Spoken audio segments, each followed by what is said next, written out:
That Sunday dinner at her parents' house ended with me walking out the front door while my wife sat there in shock, her mother's fork frozen halfway to her mouth, and her father staring at me like I'd just announced I was joining a cult. But I'm getting ahead of myself because the real story started months earlier when I first noticed my wife's phone was always face down on the table and she'd started talking about freedom like it was a religion. I'm a mechanic, 28 years old, and for exactly 1 year and 3 months I was married to a woman I'll call Michaela. She was 27, worked some office job downtown that she complained about constantly, and for that first year everything seemed normal, maybe even boring in that comfortable way where you stop dressing up for date night and start finishing each other's sentences. I worked at an auto shop 6 days a week, came home smelling like motor oil and brake fluid, and we'd settle into our evening routine of takeout and television without much conversation. Looking back now, I can see that the silence wasn't comfortable at all. It was just the calm before everything fell apart. But at the time, I genuinely thought we were happy, or at least content enough to keep going. The first real sign something was wrong came around month 10 of our marriage when I realized Michaela's phone was never face up anymore. Every time she set it down on the kitchen counter or the coffee table or the nightstand, it was always screen down, like she protecting state secrets instead of just scrolling through social media. I didn't say anything because I'm not the jealous type, and honestly, I figured maybe she was planning some surprise for our anniversary or buying me a birthday gift online. Stupid, naive thoughts that make me cringe now when I remember them. Then came the zoning out during conversations where I'd be telling her about my day, and I'd look up to see her staring at nothing with this distant expression, like her mind was somewhere else entirely. She started listening to these podcasts during her commute, self-improvement stuff and relationship theory, and all this pseudo-intellectual content about breaking free from societal conditioning. Suddenly, she was using words like authentic self and limiting beliefs and societal constructs in regular conversation, like she'd taken some online course in how to sound deep without actually saying anything meaningful. The questions started casual enough that I barely noticed them at first. She'd ask things like whether I thought people were naturally monogamous, or if marriage was just a social invention, or whether true love meant giving someone complete freedom. I'd usually respond with something sarcastic because that's how I deal with uncomfortable topics. I'd say something like, "Sure, babe, humans are basically wolves, very deep." And she'd get this annoyed look but drop it.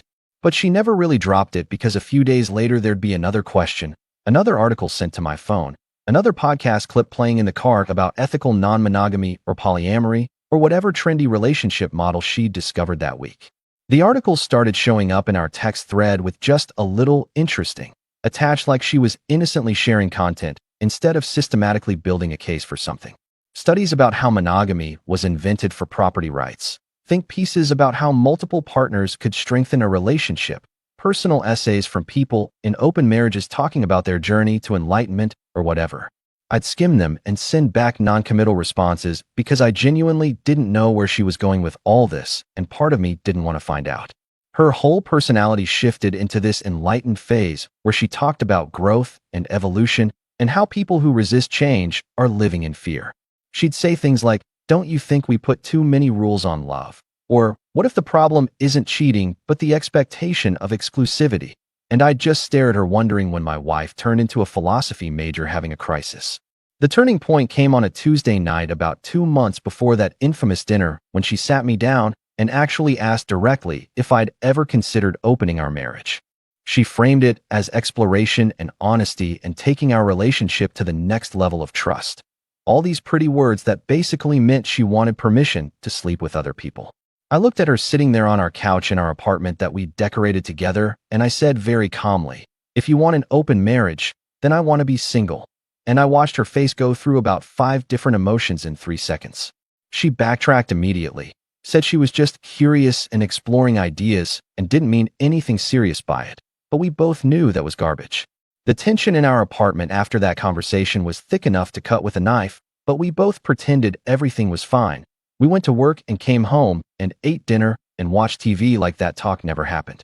But I knew something was coming. I could feel it building like pressure before a storm, and I started preparing myself mentally for whatever bomb she was going to drop next. Then came that Sunday dinner at her parents' house, the one I mentioned at the start. We drove over separately because I was coming from work and she'd taken the day off, so I walked in still wearing my work clothes with grease probably still on my hands. Her mom had made pot roast, her dad was watching football, Everything seemed normal until we sat down at the table and started eating. We got maybe 10 minutes into the meal, just small talk about work and weather and her sister's new apartment, when Michaela suddenly put down her fork and said, "Actually, we've been thinking about opening our marriage." Using that plural "we" like this was something we discussed and agreed on together. The table went silent. Her mother's mouth literally hung open. Her father looked at me like he was waiting for the punchline, and I felt this strange calm wash over me like I'd been waiting for this exact moment. I stood up from the table, pushed my chair back slowly, and said, "You want an open marriage? Then I'm single. Thanks for the meal." And I walked straight out the front door while Michaela started stammering something behind me. I got in my truck, started the engine, and drove away while my phone started buzzing in my pocket with calls and texts that I didn't answer. I didn't know it then, but that walk to my truck was the easiest part of everything that was coming, and the real chaos hadn't even started yet. The drive home from her parents' house took maybe 20 minutes, but my phone buzzed the entire time with calls from Michaela, texts from her mom, even a missed call from her dad, which was weird because Dennis had maybe spoken 10 words to me in the entire year we'd been married. I didn't answer any of them because honestly, what was there to say at that point? She'd made her position clear, and I'd made mine clearer. When I finally pulled into our apartment complex, I sat in the truck for a few minutes, just staring at our building and thinking about how I'd spent a year of my life building something with someone who apparently wanted to tear it all down for some trendy idea of freedom she'd picked up from podcasts. I need to explain something here because people always ask why I reacted so strongly to the open marriage suggestion, why I didn't try to talk it through or go to counseling or any of that stuff people recommend when marriages hit rough patches. For me, marriage isn't just some piece of paper or legal arrangement. It's a promise that you're choosing one person over everyone else in the world every single day, even when it's boring or hard or inconvenient. My parents were married 32 years before my dad died, and I watched them choose each other through layoffs and medical scares and all the regular garbage life throws at people, and that's what I thought I was signing up for when I married Michaela. The whole concept of an open marriage felt like saying, I want the security and benefits of being married, but also the freedom to act like I'm single, which to me is just having your cake and eating it too, except someone else is paying for the cake. If you want to date multiple people, that's fine. Stay single and do whatever makes you happy, but don't put a ring on someone's finger and promise them forever and then decide actually forever sounds boring, so let's spice things up with other partners. It's not about being controlling or insecure or whatever people claim when they defend open relationships. It's about basic respect for the commitment you made and the person you made it to. When Michaela brought it up that first time, I knew immediately that this wasn't some theoretical discussion she was having. This was her testing the waters because she'd already met someone or wanted to meet someone and was looking for permission after the fact. I finally went inside our apartment, and she wasn't home yet, which gave me time to think clearly without her crying or explaining or whatever performance she was going to put on. I called my brother first because he's the only person I really trust with this kind of thing, and I told him everything that happened at dinner. He listened without interrupting and then said something that stuck with me. He said, "She didn't ask for an open marriage. She announced it in front of witnesses so you'd look like the bad guy for saying no." And that's when it clicked. She'd chosen her parents' dinner table specifically because she thought I wouldn't make a scene, thought I'd go along with it, or at least smile and nod, and we'd discuss it privately later, but instead I'd called her bluff, and now she was scrambling. My brother told me to call a lawyer first thing Monday morning, and I knew he was right, even though part of me still couldn't believe my marriage was actually ending over this. Michaela came home around 10 that night, and she immediately started with the tears and the explanations about how I'd misunderstood, and she wasn't actually suggesting we open the marriage, she was just starting a conversation about modern relationships. I sat on the couch and let her talk herself in circles for maybe 15 minutes before I finally said, "I'm filing for divorce," and watched her face go from sad to shocked to angry in about 3 seconds. She switched tactics then, went from crying to yelling about how I was overreacting and throwing away our marriage over nothing, and didn't I want to fight for us. I told her there was nothing to fight for because the moment she wanted other people involved, our marriage was already over. I was just making it official. She spent that night in the guest bedroom, and I lay awake in our bed thinking about how I'd been sharing a life with someone who apparently saw commitment as optional. Monday morning, I took a personal day from work and met with a lawyer that my brother recommended, an older guy named Patterson who'd handled his friend's divorce the year before. Patterson listened to my story and told me Washington State had no-fault divorce, which meant I didn't need to prove anything. Just file and wait out the mandatory separation period. He explained it would take at least 90 days minimum and probably longer if Michaela contested anything, but he could get the paperwork started immediately. I signed everything that afternoon and felt this weird mix of relief and sadness, like I was mourning something that had actually died months ago. The next few weeks were hell because Michaela went through every stage of manipulation in the playbook trying to stop the divorce. First, she tried reasoning with me, explaining that she'd never actually wanted an open marriage, she just wanted our relationship to grow and evolve. Then came the anger phase where she accused me of being closed-minded and traditional and afraid of real intimacy. Then back to sadness with her crying at random times and leaving notes around the apartment about how much she loved me. I stayed calm through all of it because I'd already made my decision, and nothing she said was going to change the fundamental fact that she'd betrayed what marriage meant to both of us. Her parents called me twice. First, her mom trying to mediate and get us to go to counseling. Then her dad, which surprised me because, like I said, Dennis wasn't much of a talker. He told me he understood why I walked out, and honestly, he'd have done the same thing in my position. Said Michaela had always been dramatic and impulsive, and he was sorry I'd gotten caught up in it. That phone call meant more to me than he probably realized because it was the first time someone from her side validated that I wasn't crazy for ending things. About 3 weeks after I filed the divorce papers, Michaela pulled her biggest manipulation attempt yet. She texted me to come home early from work because she had important news, and when I got there, she was sitting on the couch looking pale and shaky. She told me she was pregnant, and my first reaction was just pure numbness, because if it was true, then everything got 1,000 times more complicated. But something about the way she said it felt off. Her timing was too convenient, and she wouldn't look me in the eye when she said it. I asked her to take a test right then with me watching, and she got defensive, said I was being controlling, and she'd already taken 3 tests that morning. I told her I'd be happy to go to a doctor's appointment with her to confirm, and suddenly, she started crying and admitted she'd lied, said she was desperate, and didn't know what else to do to make me stay. I walked out of the apartment right then and spent the night at my brother's place because I couldn't even look at her anymore. The fake pregnancy was the final straw that killed any remaining sympathy I had for her situation, and I told Patterson to push the divorce through as fast as legally possible. What I didn't know yet was that everything I'd been through so far was just the opening act, and the real truth about why Michaela wanted that open marriage was about to come out in the worst possible way. The truth came from the last person I expected about a week after the fake pregnancy incident, from Michaela's best friend Laura, who I'd maybe spoken to a handful of times at parties and dinners over the past year. She sent me a text that just said, "We need to talk. You deserve to know what's really going on." And something about the way she phrased it made my stomach drop, because I realized there was more to this story than just my wife wanting an open marriage.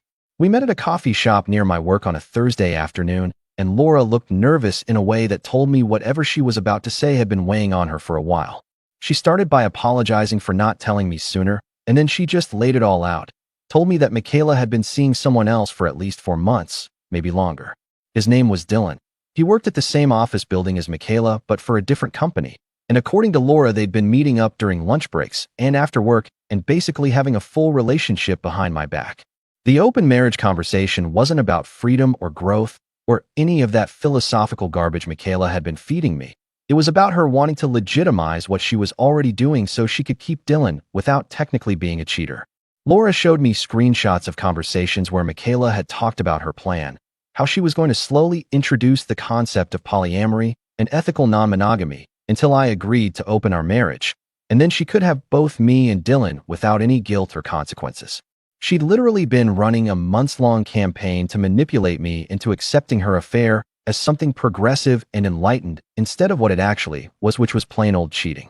Laura told me she'd tried to talk Michaela out of it multiple times, told her to either end things with Dylan or end the marriage honestly. But Michaela had convinced herself that open marriages were the evolved solution and I'd eventually come around if she just presented it the right way. Sitting there in that coffee shop reading these messages, I felt this strange cold clarity wash over me, because suddenly everything made sense. The face-down phone and the distant looks and the podcasts and articles, it was all just preparation for the big ask that would retroactively justify what she'd already been doing. I thanked Laura for telling me, and she said she couldn't stay quiet anymore after hearing about the fake pregnancy. Said that crossed a line from regular mess into something cruel. Laura explained something else that finally made Michaela's desperate behavior make sense. Apparently, the whole plan had been for me to agree to the open marriage so Dylan could be the official boyfriend while I stayed as the stable husband who paid the bills and provided security. In Michaela's mind, she'd have the excitement and passion with Dylan while keeping the comfortable life and financial stability with me. And she genuinely thought I'd just accept this arrangement once she framed it as enlightened and progressive enough.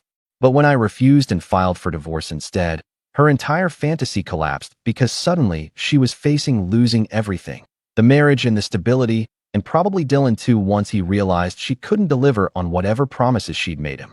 That's why she was fighting so hard to save the marriage even though she was still seeing Dylan, because in her twisted logic, if she could just get me to take her back, then maybe she could eventually circle back to the open marriage idea and get what she wanted anyway.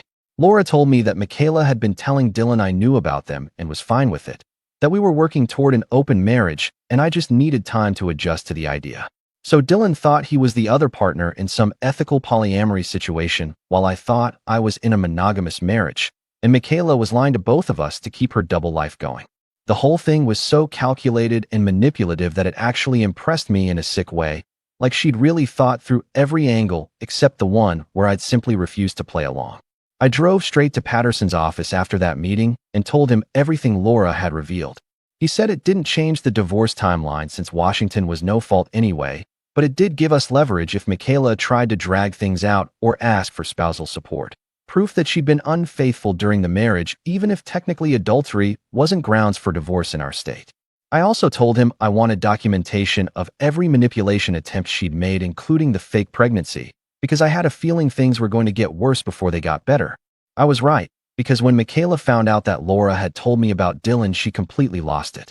She showed up at my auto shop on a Friday afternoon making a scene in the parking lot, crying and yelling about betrayal and how I'd turned her best friend against her. My boss had to threaten to call the cops before she finally left, and even then she sat in her car outside for another hour just staring at the building. The worst moment came later that week when she showed up at my apartment with Dylan himself, some tall guy in a button-down shirt who looked like he wanted to be anywhere else on earth. Michaela announced they'd broken up and she was choosing me. This whole dramatic declaration like we were in some romance movie. But Dylan just stood there looking confused and said, "We never broke up. What are you talking about?" And then he looked at me and asked if I really knew about them this whole time. I told him no.